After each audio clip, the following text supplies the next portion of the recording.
एक महिला अपने बेटे का जन्मदिन सेलिब्रेट करना चाहती है। अब वह पाती है कि उसका पति तो यहाँ पर है नहीं। अब केक वगैरह कौन लाएगा, बहुत सारा सामान आना है। बस इसी इंतज़ार में वह अब एक काम करती है, यानी कि ऑनलाइन ऑर्डर कर देती है। और जैसे वो ऑनलाइन वाला जो लड़का डिलीवरी बॉय है वह उस घर में आता है, उसको केक वगैरह देकर जाता है, तो वो लड़का जो है गुजारिश करता है कि आप उसके लिए मतलब कि अच्छी बात बोल देना ताकि उसको इंक्रीमेंट मिल जाए। अब यहाँ पर वो महिला बोल तो देती है, लेकिन उसके बोलते ही उस महिला के साथ कुछ ऐसा होने लगता है, यानी कि वह महिला अपने आप को बहुत ही ज़्यादा ठगा हुआ महसूस करने लगती है। और तो और वह जो डिलीवरी बॉय है वह उस महिला के साथ लगभग 66 बार संबंध भी बना लेता है। आखिर उस लड़के ने उस महिला पर ऐसा कौन सा जादू डाला था जिसकी वजह से वह महिला उसकी हर एक बात को मानने के लिए राजी हो गई और वही सब करने लगी जो वो कहता था। यानी कि अब तो वह डिलीवरी बॉय उस महिला के घर पे आता और जैसा कहता, जैसा चाहता वैसा ही होता। अब तो वह महिला मतलब कि इतनी ज़्यादा दुखी हो गई कि वह अपनी जीवन लीला समाप्त करने के लिए जा ही रही थी। अचानक उसके पास एक उसकी दोस्त आती है और उसकी जो दोस्त है वह उससे कहती कि बहन, डरने की ज़रूरत नहीं है, यहाँ पर कुछ करने की ज़रूरत है। दरअसल तुम उसके साथ पुलिस थाने चलो। और अब तो वो दोनों जो बहनें हैं वो पुलिस थाने जाती है और पुलिस थाने जब पूरी घटना को सुनाया जाता है तो पता चलता है कि उन लड़कों ने उनसे करीब 8 लाख रुपए भी ठग लिए हैं। आखिर एक लड़का मतलब कि महिला से 8 लाख रुपए ठग भी रहा है, उसके साथ जबरदस्ती यौनाचार भी कर रहा है, उसको जबरदस्ती मतलब कि दुखी भी कर रहा है। महिला शारीरिक मानसिक हर प्रकार से प्रताड़ित है, लेकिन वह जिंदगी ऐसी जिए बहुत ही हैरान करने वाली ये बात। आपसे विनती है इस कहानी को अंत तक जरूर सुनिए, बिल्कुल सच्ची घटना। नमस्कार, आदाब, सत श्री अकाल दोस्तों, स्वागत है आपका हमारे यूट्यूब चैनल किस्से क्राइम की। और दोस्तों आपसे वही प्यार भरी गुजारिश, आगे बढ़ने से पहले हमारे चैनल को सब्सक्राइब करना, नोटिफिकेशन की बेल को दबाना बिल्कुल ना भूलें। दोस्तों आप हमें फेसबुक पर भी फॉलो अवश्य कर लें। और आज का बेहद ही हैरान करने वाला मामला सामने आया है हुगली, पश्चिम बंगाल से। दोस्तों हुगली का एक पॉश एरिया जहां पर महिला अमिता अपने बच्चों और अपने पति के साथ रहा करती है। उनका जो पति है वह एक बिजनेसमैन है और उसका अक्सर ये मतलब कि घर से बाहर ही चक्कर लगते रहते हैं। कभी वह कोलकाता जाता है, कभी वह दिल्ली जाता है, कभी वो मुंबई जाता है, यानी कि लगातार घूमता रहता है। दोस्तों यहाँ पर जो महिला है मिता के बेटे यानी कि राहुल का जन्मदिन होता है। अब वे अपने बेटे का जन्मदिन बड़े ही ढंग से सेलिब्रेट करना चाहती हैं, लेकिन अब भाई बिना केक वगैरह के, बिना किसी तैयारी के उसका जन्मदिन कैसे मनाया जाए, यही एक बहुत बड़ी दिक्कत। अब यहाँ पर सोच रही होती भाई मार्केट तो वो गई नहीं है कभी, उसको मालूम नहीं है, लेकिन अक्सर उस जो पॉश एरिया के जो लोग हैं वो उस कॉलोनी में ऑनलाइन ऑर्डर कर दिया करते हैं। अब जो वह महिला है वह बाजार तो जा नहीं पाती, वह अब एक ऑर्डर करती है दुकान पर और बस उस ऑर्डर में एक केक लिखवाती है। और अब वह जब डिलीवरी बॉय लड़का जो है यानी कि जिसका नाम विशाल वर्मा है, जो कि अक्सर उस कॉलोनी में आया करता है, काफ़ी गरीब लड़का है, वह अब उस केक को लेकर मिता के घर पर आता है। यहाँ पर डोरबेल बजती है, मिता अब बाहर जाती है, उस केक को अंदर लेके आती है। अब यहाँ पर जो डिलीवरी बॉय है बड़े ही प्यार से, मासूमियत से उससे कहता है कि मैडम आपसे एक प्यारी सी गुजारिश है, आप एक काम करना, जब भी आपके पास एक फ़ोन आए तो आप उनको बता देना कि जो डिलीवरी बॉय है उसने आपके साथ मतलब कि अच्छे व्यवहार किया है, आपको अच्छी डिलीवरी दी है, ऑन टाइम पे दी है, इसलिए आप उसके बारे में कुछ भी अच्छा बोलोगे तो उसके लिए उसको इंक्रीमेंट मिल जाएगा। अब इस बात को सुन रही है वह महिला, वह कहती है कि हाँ बिल्कुल वह बोल देगी और तुम्हारा इंक्रीमेंट मिल जाएगा। लेकिन जैसे वह लड़का चलने वाला होता है वह रुकता है और फिर कहता है कि मैडम अगर आप एक काम कहो तो यदि आप अपना मोबाइल नंबर मुझे दे दियो तो मैं हमारे जो सीनियर ऑफिसर है उनसे वीडियो कॉल पे बात करा दूंगा। और जैसे वो लोग मतलब कि आपसे वीडियो कॉल पे बात करेंगे, आप जब बताएंगे कि हमने अच्छी डिलीवरी दी है, फिर तो वो हमारा प्रमोशन कर देंगे और हमारा रोज़ रोज़ का घूमना ख़त्म हो जाएगा, हम लोग सुपरवाइज़र पोस्ट पे आ जाएंगे। अब वह जो महिला है वह उस लड़के को अक्सर वहीं पर घूमता हुआ देखती है। वह सोचती है कि यार अगर वो वीडियो कॉल कर लेगी तो उस गरीब लड़के का भला हो जाएगा। और इसी बात में वह अपने नंबर को उस लड़के को दे देती है और कहती है कि कोई बात नहीं, अपने सर से वीडियो कॉल करा देना, वह उनसे भी कह देगी। दोस्तों अब यहाँ पर होता भी यही है, भाई लड़का तो वहाँ से चला गया है। अगले दिन उनके पास एक फ़ोन आता है मीता के पास। अब यहाँ पर एक व्यक्ति जो पूछ रहा होता है कि कैसी रही उनकी डिलीवरी, क्या वो ऑन टाइम में मिली या नहीं। यहाँ पर जो महिला है वो कहती है बिल्कुल ऑन टाइम में मिली है, हम लोग आपकी डिलीवरी से काफ़ी ज़्यादा खुश हुए। अब इस प्रकार की बातों को सुनकर शायद सोच रही होती है कि मिता उस लड़के का इंक्रीमेंट लग गया होगा, यानी कि एक गरीब लड़के की भलाई कर दी। अच्छी बात है भाई, सभी को करनी चाहिए। लेकिन उसको मालूम नहीं था कि अब उसके 3 दिन बाद एक वीडियो कॉल आती है और उस वीडियो कॉल पर वो देखती है कि सामने एक युवक एक अच्छे से सोफा पर बैठा है। वह उससे कुछ सवाल जवाब कर रहा है, पूछ रहा है कि कैसी डिलीवरी रही, लड़के ने सही व्यवहार किया, क्या उसने सही बोला या नहीं बोला, आपसे पैसे लिए या नहीं लिए, यानी कि आपको किसी तरह से परेशान तो नहीं किया, आपको उसकी मतलब डिलीवरी के लिए कितने नंबर देने। अब वो जो मिता है वह सारी बातें तो करती है ऑनलाइन, यानी कि जो कॉल पर वीडियो कॉल पर सारी बातों को बता देती है।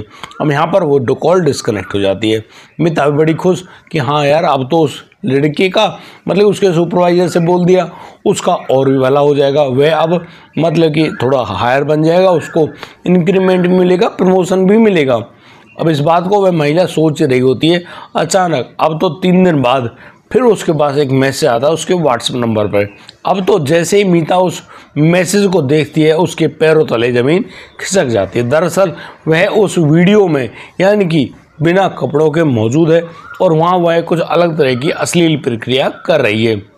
दोस्तों जैसे ही वह महिला उस पूरी हालत को देखती है, वह महिला अंदर से भी और बाहर से दोनों जगह से कांप जाती है। वह डर जाती कि भाई ये वीडियो कहाँ से आई। वह बहुत ही ज़्यादा दुखी और परेशान होती है और वह सोच ही रही होती है कि अचानक उसके साथ क्या हो गया। अब उसके पास एक फ़ोन आता है। अब उस फ़ोन को जैसे ही वो उठाती है, क्योंकि अननोन नंबर है, अब उस फ़ोन को उठाने के बाद मिता से एक व्यक्ति बात कर रहा होता है और कहता है मैडम मैसेज तो आपने देख लिया होगा। वो कहती है हाँ बिल्कुल। लेकिन वो कहता है कि देखो, अगर तुम इस मैसेज को यानी कि हर किसी के मोबाइल में देखना चाहती हो तो वो उस मैसेज को वायरल कर देगा, सभी लोगों को मालूम चल जाएगा आप इस प्रकार के घिनौने काम को अंजाम भी देती हो। और महिला मतलब कि सुन तो रही है, लेकिन वह इतनी ज़्यादा डर जाती है कि वह कुछ भी कह नहीं पाती है। अब तो वह युवक दूसरी साइड में जो बात कर रहा है वह उससे कह रहा है कि मैडम अगर आपको इसको वायरल होने से रोकना है तो आपको अभी की अभी 2 लाख रुपये उसके खाते में डालने होंगे। अब वह महिला बहुत ही ज़्यादा दुखी, परेशान और इस मामले में किसी से बात भी नहीं कर पा रही है। अब तो वह जो महिला है वह कहती है कि नहीं, उसके पास इतने पैसे नहीं हैं, उसके पास करीब मतलब कि 1.5 लाख रुपए मौजूद हैं, वो उन पैसों को उसे दे देगी, लेकिन तुम्हें ये वीडियो डिलीट करना होगा। वह युवक उसको आश्वासन देता है, कहता है कि हाँ तुम्हारे जिस वीडियो को वह डिलीट कर देगा, लेकिन तुम पैसे जल्दी से जल्दी उसके पास भेज दो। दोस्तों होता भी यही है। अब तो वह महिला देर नहीं करती और उन 1.5 लाख रुपयों को उस युवक द्वारा जो नंबर बताया जाता है उस पर डाल देती है। दोस्तों यहाँ पर वह लड़का भी बताता है कि उसने उस वीडियो को डिलीट कर दिया है। अब तो इस जानकारी को पाकर वह महिला बहुत ही ज़्यादा खुश होती है और सोच रही होती है कि यार उसकी जान छूटी, लेकिन अभी उसकी जान छूटने वाली नहीं थी। एक दिन अचानक वह जो लड़का जो कि विशाल वर्मा था, जो डिलीवरी बॉय था, वह उस महिला के घर पर आता है। उसके साथ उसका जो दोस्त है वह तिलक बाबू ही होता है। दोस्तों दोनों उस महिला के यानी कि गेट पर खड़े हैं। महिला गेट खोलती है और यहाँ पर वह उस महिला से बिना पूछे ही घर के अंदर दाखिल होने लगते हैं। वह महिला उससे बोलती है कि तुम ज़बरदस्ती क्यों कर रहे हो। अब तो वह जो लड़का विशाल है वह कहता है कि तुमको मालूम नहीं, हमने आपको वह वीडियो भेजी थी, तुमने पैसे भी डाले थे, हमने एक्चुअल में वह जो वीडियो है डिलीट नहीं करी है, वो वीडियो अभी भी उसके फ़ोन में मौजूद है। और एक काम करो, उसकी बात मानो और उनके साथ संबंध बनाओ। दोस्तों यहाँ पर मजबूर हुई महिला करती क्या, यानी कि वह अब विशाल वर्मा के साथ भी और उस तिलक बाबू के साथ भी संबंध बनाती है और बार बार उनसे गुजारिश कर रही होती है कि देखो तुमको वह वीडियो डिलीट करनी होगी। लेकिन यहाँ पर वह लड़का अपने फ़ोन से उस वीडियो को डिलीट करके दिखाता है और कहता है कि मैंने आपकी वीडियो को हमेशा के लिए डिलीट कर दिया है। अब तो वह जो विशाल है अपने दोस्त के साथ वहाँ से चला तो गया है। अब वो लोग जैसे ही जाते हैं और अगले दिन अब तो उस महिला के पास एक और वीडियो मैसेज आता है, यानी कि व्हाट्सएप पे एक ऐसा मैसेज आता है जिसमें वह उस विशाल वर्मा के साथ यानी कि रियल में उस मतलब कि संबंध बनाते हुए उसकी वीडियो मौजूद है, क्योंकि जब वह विशाल के साथ संबंध बना रही होती है वहाँ पर वह तिलक बाबू नाम का जो लड़का है वह उसकी वीडियो बना रहा होता है। दोस्तों अब तो उस वीडियो को देखकर उस महिला के मतलब कि जान हलक में आ गई और वह उस लड़के विशाल से कहने लगी कि आपको शर्म नहीं आती, आप किसी महिला को इतनी ज़बरदस्त तरीके से परेशान करते हो और उससे पैसे ऐंठते हो। अब तो वह जो लड़का है यानी जो विशाल बाबू, जो कि एक गरीब लड़का हुआ करता था, वह अब उस महिला से कहता है कि चुपचाप 4 लाख रुपए दे दो, वरना वह इस वीडियो को जो कि रियल में बनी है उसको लोगों के पास स्प्रेड कर देगा और तुम्हारा पूरा भंडाफोड़ हो जाएगा। अब यहाँ पर जैसे ही उस महिला को मालूम चला है कि अब तो वो बहुत बुरी फंस गई है, वह अब अपने पति से 4 लाख रुपए मांगती है और उससे उन रुपयों को लेकर उस लड़के विशाल बाबू के जो अकाउंट है उसमें जमा करवा देती है। लेकिन जो विशाल है वह विशाल एक दिन फिर उस घर में आता है। अब वहाँ घर में आने के बाद वह उस महिला से कहता है कि देखो वह तुम्हारी ये रही सारी वीडियो, देखो तुम्हारी जो वीडियो है वह उसके मोबाइल फ़ोन में मौजूद है, एक काम करो खुद अपने हाथों से उसको डिलीट तो मार दो। अब जैसे भी महिला उसको डिलीट मारने चली है वह फ़ोन को उठाकर अपने जेब में रख लेता है और उसे कहता है कि ऐसे थोड़ी, इसके लिए तुम्हें फ़ीस देनी होगी और फीस है उसके साथ संबंध बनाओ। दरअसल अब तो वह महिला उस लड़के के साथ डरी हुई तो है ही, वह उसके साथ संबंध बना लेती है, क्योंकि वह जो विशाल है पूरी कॉलोनी में घूमता है, सबसे उसकी जान पहचान भी है और उसी एवज में यदि उसने उस वीडियो को वायरल कर दिया तो वह कहीं की भी नहीं रहेगी। अब इस पूरी हालात को देखकर वह महिला बहुत ही ज़्यादा दुखी और परेशान तो है, लेकिन वह विशाल बार बार बहाने करके हर बार मतलब उसकी नई वीडियो बनाकर उस महिला को बहुत ही ज़्यादा बुरी तरीके से प्रताड़ित करता और उससे पैसे ऐंठता रहता है। दोस्तों करीब 9 महीने में उस लड़के ने उस महिला से 8 लाख रुपयों की ठगी भी कर ली और भी वह अब 4 लाख रुपए उससे मांग रहा होता है। यहाँ पर वो जो महिला है वह जब अपने पति से उन पैसों को मांगती है तो उसका पति भी उसको डांटते हुए कहता है कि तुमको शर्म नहीं आती, अरे कमाना कुछ नहीं, हर बार 2 लाख 4 लाख 2 लाख 4 लाख, आखिर तुम कर क्या रही हो। यहाँ पर महिला कुछ खास जवाब नहीं दे पाती और बस वह अपना रोना शुरू कर देती है। अब अपनी पत्नी को ऐसे रोते हुए देखकर उस पति के दिमाग में ऐसी बात आती है, यार आखिर उसकी पत्नी मीता इतनी बुरी तरह से क्यों रो रही है। दरअसल अभी तक उस पत्नी ने अपने पति को सारी सच्चाई नहीं बताई थी। यहाँ पर उसका पति खड़ा होता है, उसको अपने सीने से लगाता है, उससे पूछता है कि भाई तुम इतनी परेशान क्यों, उसको भी तो बताओ। लेकिन अब तो वह जो मिता है वह कह रही होती है कि वह आपको एक ऐसी सच्चाई बताने वाली है जिसको सुनने के बाद आपको बहुत तेज गुस्सा तो आएगा, लेकिन उसके साथ ये बहुत ही बुरा प्रकरण हो गया है, एक ऐसा कांड हो गया जिसकी वजह से वह लगातार दुखी है, परेशान है और वह करे क्या, यानी कि वह कुछ भी नहीं कर सकती है। अब तो वह जो महिला है वह अपने पति को सारी सच्चाई बयां करने लगती है और उसको बताने लगती है कि उसके साथ आखिर क्या क्या हो रहा है। यहाँ पर वह बताती है कि कैसे वह तिलक वर्मा यहाँ पर आया था, उनको केक देकर तो गया था, लेकिन यहाँ पर जिस प्रकार से पहली वीडियो, दूसरी वीडियो, तीसरी वीडियो, चौथी वीडियो, मतलब लगातार वीडियो बनती आ रही हैं, उसके साथ मतलब जबरन संबंध बनाए जा रहे हैं, उसको लगातार प्रताड़ित किया जाता है। आखिर वह करती तो करती क्या, वह कुछ भी नहीं कर पा रही है। अब यहाँ पर उस महिला का जो पति है वह अपनी पत्नी को बड़े ही अच्छे ढंग से समझाता है, प्यार से उसके सर पर हाथ फेरता है, उससे कहता है कि कोई बात नहीं मिता, कई बार कुछ परेशानियां ऐसी आ जाती हैं जिसको इंसान को झेलना ही पड़ता है, लेकिन अब तुम ज़्यादा परेशान मत हो, मैं तुम्हारे साथ हूँ। उस दिन यानी कि उस मिता के घर पे उसकी एक जो मतलब कि दोस्त होती है वह भी आती है। अब वो उससे बात कर रही होती है तो मिता यानी कि उसकी रो रो का बुरा हाल है, उससे जब वह पूछती कि तुम रो क्यों रही हो, तो मिता का पति भी उसको अपनी पत्नी की सारी सच्चाई बयां कर देता है और बताता है कि तुम्हारी जो बहन है वो इस प्रकार के गलत प्रकरण में फंस गई है और लगातार वो लोग इसको टॉर्चर कर रहे हैं। अब जैसी पूरी स्थिति को वह महिला भी जानती है और वह मिता का पति भी जानता है। वो लोग अब मिता को लेकर गाड़ी में बैठकर सीधे पहुंचते हैं पुलिस थाने। और दोस्तों पुलिस थाने में जाकर अब तो वहां पर रिपोर्ट लिखाई जाती है। रिपोर्ट के अनुसार बताया जाता है कि कैसे इस लड़के ने मतलब कि उस महिला के साथ बड़ा ही बुरा काम किया है, उसकी वीडियो बनाई है, अश्लील वीडियो, और फिर उनके चलते उसको मतलब कि और भी ज़्यादा दुखी किया है, उसको ब्लैकमेल किया है और फिर उन वीडियो को वायरल करने की धमकी देकर उसके साथ गलत संबंध भी क्रिएट किए हैं। अब यहाँ पर पुलिस उनके द्वारा दी गई उस तहरीर को लिख तो लेती है, लेकिन उस लड़के जो विशाल वर्मा है उसका नंबर मांगती है। अब तो वह महिला उन पुलिस वालों को उस विशाल का फ़ोन दे दिया जाता है। दोस्तों अब यहाँ पर जो विशाल के पास फ़ोन किया जाता है तो विशाल एक अलग ही कहानी बताता है। दरअसल यहाँ पर विशाल बताता है कि साहब ये जो महिला है ना, ये बड़े घर की महिला है, इनके पति से तो काम चलता नहीं है। वो हमारे जैसे जो नए नए लड़के हैं उनको बहलाती है, फुसलाती है और उनके साथ गलत काम करवाती है। और जब उस विशाल ने मना कर दिया कि वह ऐसा काम नहीं करेगा, उसके बाद इन महिलाओं ने उनको झूठे केस में फंसाने की धमकी दी है। लेकिन यहाँ इस बात को जैसे ही पुलिस सुनती है, वह अब उस महिला यानी कि मिता से कहने लगती है कि क्या तुम्हारा कुछ ऐसा भी काम है क्या। यहाँ पर वो महिला और भी ज़्यादा फुट कर रोने लगती है और वह कहती है कि नहीं साहब, ऐसा कुछ भी नहीं है। अब तो वह जो मिता है वह अपने पति की सौगंध खाते हुए उससे कहती है कि नहीं, वह अपने पति से पूर्ण रूप में संतुष्ट है, बहुत ही अच्छे ढंग से ज़िंदगी जी रही होती। लेकिन अब वह इनके चंगुल में फंस गई तो ये लोग जो मर्जी हो आरोप लगा सकते हैं। लेकिन उसकी गुजारिश है कि एक बार उस लड़के विशाल को आप यहाँ पुलिस थाने में बुला लीजिए। दोस्तों अब होता भी कुछ ऐसा ही है कि पुलिस अब उस विशाल को बोलती है कि तुम यहाँ थाने में आकर एक बार उनसे मिलकर जाओ, वो तुम्हारे खिलाफ कोई भी कार्रवाई नहीं करेंगे। अब दोस्तों पुलिस ने जब उस विशाल को पूरा भरोसा दे दिया तो विशाल अब पुलिस थाने आता है।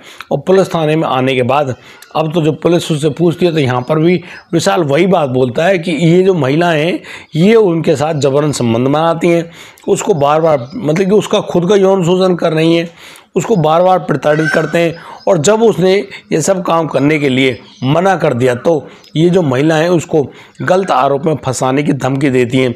और तो और ये महिला उसको चुप रहने के लिए पैसे भी देती हैं। अब इस पूरी बात को पुलिस सुन तो रही है, लेकिन कहीं ना कहीं पुलिस को लग रहा होता है यार ये लड़का बोल रहा है झूठ या फिर ये महिला झूठ बोल रही है। अब वो लोग यानी उस विशाल से उसका फ़ोन मांगते हैं। अब तो पुलिस वाले जो हैं, अब तो दोस्तों जो इंस्पेक्टर हैं वो इंस्पेक्टर अब उस लड़के विशाल से उसका फ़ोन मांगते हैं। बेटा अपना फ़ोन दे दो, यहाँ हमें तुम्हारे फ़ोन का कुछ चेकअप करने हैं। यहाँ पर वह लड़का विशाल अपना फ़ोन नहीं देता है और उसको स्विच ऑफ कर देता है।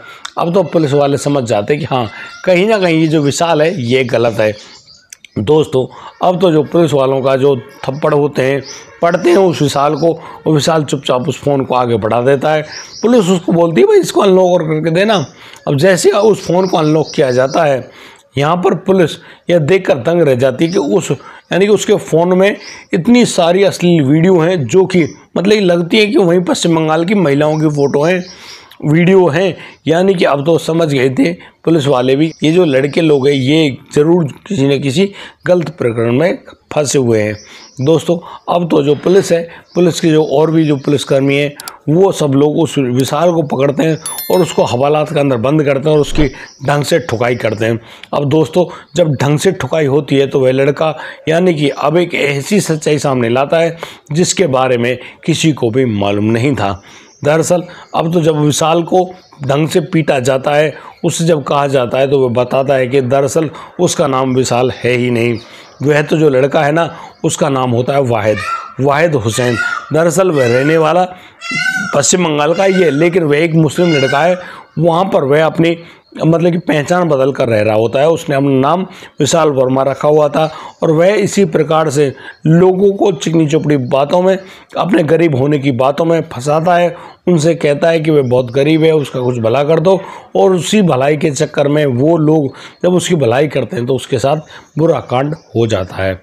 दोस्तों अब यहाँ पर जो विशाल है सारी बातों को समझ गया है, यानी कि वाहिद सारी बातों को मान गया है, सारे आरोपों को स्वीकार कर लेता है। लेकिन यहाँ जो वह लड़का है ना वह एक बहुत बड़े गैंग का नाम बताता है। दरअसल वह उस गैंग में काम करने वाला होता है। अब पुलिस के सामने एक और नई चुनौती आ जाती है कि इस लड़की के साथ यहाँ पर एक बहुत बड़ी गैंग काम कर रही है और उसी गैंग के चलते इस लड़के ने इस खौफनाक कदम को उठाया है। अब तो जैसे वह वाहिद उर्फ विशाल पकड़ा गया तब जाकर उस महिला यानी कि मिता ने चैन की सांस ली और अब वह अपने घर में सुरक्षित तरीके से रह रही है। दोस्तों यहाँ पर पात्रों के नाम बदल तो दिए गए हैं, लेकिन यहाँ पर ये जब अहम सच्चाई आई कि लोग अपना नाम बदलकर इस प्रकरण को कर रहे हैं तब जाकर बहुत ही ज़्यादा हैरानी होती है कि लोगों की मानसिकता कितनी गिर चुकी है। दोस्तों इस पूरे घटनाक्रम को सुनाने को उद्देश्य किसी को परेशान करना नहीं है, किसी का दिल दुखाना नहीं है, लेकिन जिस प्रकार से घटनाक्रम सामने आए हैं उनको जानकर हम लोगों को जागरूक और सावधान सचेत होने की आवश्यकता है क्योंकि यदि किसी के साथ भी इस प्रकार की धोखाधड़ी ठगी होती है तो वह बहुत ही ज़्यादा खतरनाक होती है, क्योंकि ये बातें हर किसी के लिए ठीक नहीं होती। यहाँ पर कोई भी महिला ऐसी नहीं है जो कि एक डिलीवरी बॉय से संबंध बनाए। अरे पौ से लागा भाई, अगर वो ऐसा कुछ करने के बारे में भी सोचेंगी तो शायद उनकी बुद्धि कहीं और जगह काम करेगी, आप लोगों के साथ नहीं। लेकिन आप लोग उनके साथ गलत वीडियो बनाकर AI वगैरह का इस्तेमाल करते हुए गलत वीडियो को बनाते हैं। उस महिला को मतलब कि मजबूरी बस ले लेते हैं वीडियो कॉल पर, उसका जो फ़ोटो चेहरा जो होता है उसको लगा देते हैं। उन मतलब कि जो प्रोस्टिट्यूट हैं जो काम करते हैं इस प्रकार का, उनके चेहरों पर उनसे यही रियलाइज़ होता है कि वो महिला इस प्रकार के गंदे काम कर रही है और बस अपनी इज्जत ना खो जाए, इसी वजह से वो इस पूरी प्रक्रिया को अंजाम देते हैं। दोस्तों वो लोग पैसों की ठगी भी करते हैं और ना जाने कितने ही पैसे उन लोगों से ठग लिए हैं। हालांकि उस महिला ने तो 8 लाख रुपए के बारे में बताया, लेकिन उसने जो कैश रकम उसने दी है उसके बारे में तो उसने कोई खबर दी ही नहीं है, वरना उनके घर में बहुत बड़ा कलेश हो जाता। दोस्तों आज के लिए सिर्फ इतना ही, अब दीजिए मुझे इजाज़त, मिलता हूँ कल, लाता हूँ एक और नौखा मामला। तब तक के लिए आप बढ़िया रहें, बेहतर रहें, अपना और अपने परिवार का बखूबी ख्याल रखते रहें। जय हिंद, जय भारत।